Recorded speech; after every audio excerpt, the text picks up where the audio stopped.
Give me a minute and let's talk about the inevitable finally happening. After 2 years of trying and failing, it appears that the Russians have finally taken out an American HiMARS. This is one of the 39 HiMARS batteries that the U.S. had provided to Ukraine.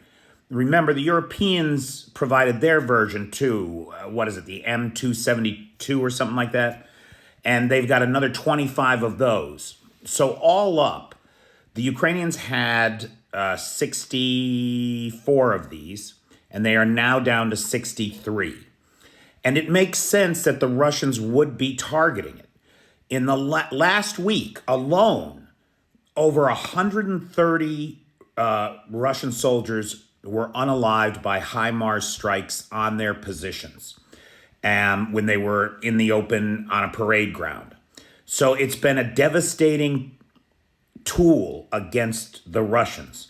Now, in case anybody is wondering, here's the screenshot from the drone video that the Russians have released, showing the actual strike. The video goes on and you can see the HiMARS ammunition cooking off.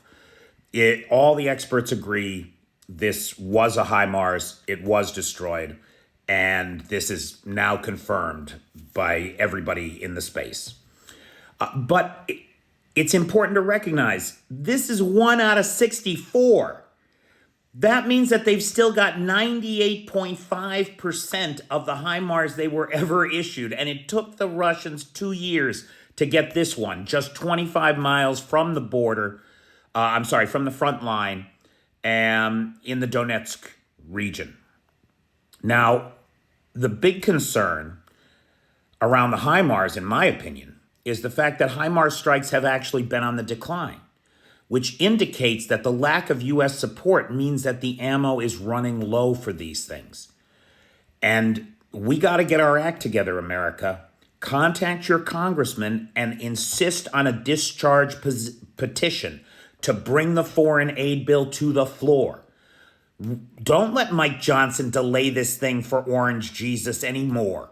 Let's get it together, America.